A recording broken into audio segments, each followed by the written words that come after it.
ఇంతవరకు రిలీజ్ చేసింది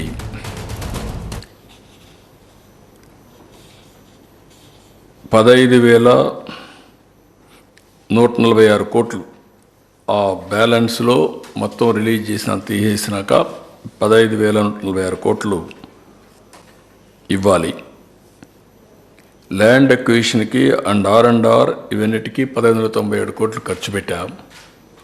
ఇవన్నీ పోతే ఈరోజు నెట్ 12,157 కోట్లు ఇవ్వడానికి క్యాబినెట్ ఇన్ ప్రిన్సిపల్ యాక్సెప్ట్ చేసింది. అయితే ఇక్కడికి వచ్చినప్పుడు 2 సంవత్సరాలకి, ఇదేదో 20 ఏళ్ళు 30 ఏళ్ళు కాకుండా 2 ఇయర్స్కే 24-25కి 6,000 కోట్లు, 25-26కి 6,157 కోట్లు ఇవ్వడానికి కేంద్రం అంగీకరించారు. ఇక్కడ కూడా డేట్ వారీగా ప్రిస్క్రైబ్ చేశారు. అంటే construction of gap 1 ECRF dam December 24,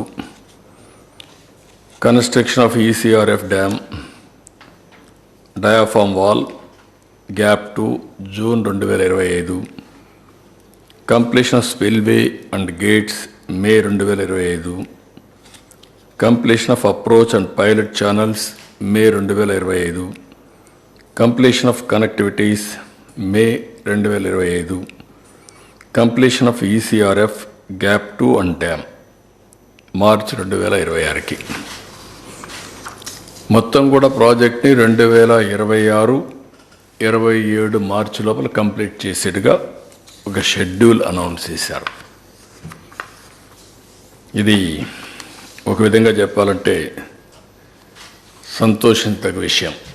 దీన్ని మనస్ఫూర్తిగా స్వాగతిస్తున్నా. నరేంద్ర మోడీ గారికి, నిర్మలా సీతారామన్ గారికి,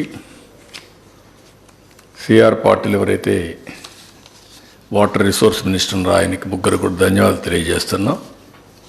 మనస్ఫూర్తిగా అభినందనలు. ఇదొక చరిత్ర. ఆంధ్రప్రదేశ్ రాష్ట్రం యొక్క సెంటిమెంట్తో కూడిన సమస్య. దక్షిణ భారతదేశంలో మనమందరం కూడా అగ్రెసివ్గా అభివృద్ధి చేసుకుంటూ ముందుకు పోతున్నాం. ఆర్థిక సంస్కరణల్ని అందిపుచ్చుకున్నాం. కానీ వాటర్ చూస్తే ఒక మాటలో చెప్పాలంటే ఈ 4 స్టేట్లో, కేరళ తప్ప 4 స్టేట్స్లో వాటర్ స్కార్సిటీ ఎక్కువ ఉంది. త్రాగునీరు కానీ, ఇరిగేషన్ వాటర్ కానీ ఇవన్నీ ఉన్నాయి. ఫార్చునేట్లీ అదృష్టవశాత్తు ఆంధ్ర రాష్ట్రంలో, ఒకప్పుడు కంబైన్డ్ రాష్ట్రం, ఇప్పుడు ఆంధ్ర రాష్ట్రంలో గోదావరి, కృష్ణా నదులు 2 నదులు ఉన్నాయి. గోదావరిలో అబండెంట్ వాటర్ ఉంది. ఇది సముద్రం లేకపోతూ ఉంది. అయితే ఎప్పుడో ఈ ప్రాజెక్టు ప్రారంభించినా కానీ ఆ రోజు చేసినటువంటి రాజశేఖర్ రెడ్డి యొక్క చర్యల వల్ల ప్రాజెక్టు ముందుకు పోకుండా వెనుకబోయే పరిస్థితికి వచ్చింది. అది హిస్టారికల్గా మీరందరూ ఒకసారి చూస్తే దీనికి ఎన్ని శాపాలు ఉండాలనో అన్ని శాపాలతో ఇప్పుడిప్పుడు విముక్తి పొందుతున్నాం. ఈ ప్రాజెక్ట్ ఎప్పుడో అంజయ్ గారు ఫౌండేషన్ వేశారు. అప్పుడే ఇందిరాసాగర్ పేరు కూడా పెట్టారు. ఇట్లా అనేక సమయాల్లో ఈవెన్ కాటన్ అయితే అప్పట్లోనే ఆలోచన చేశాడు.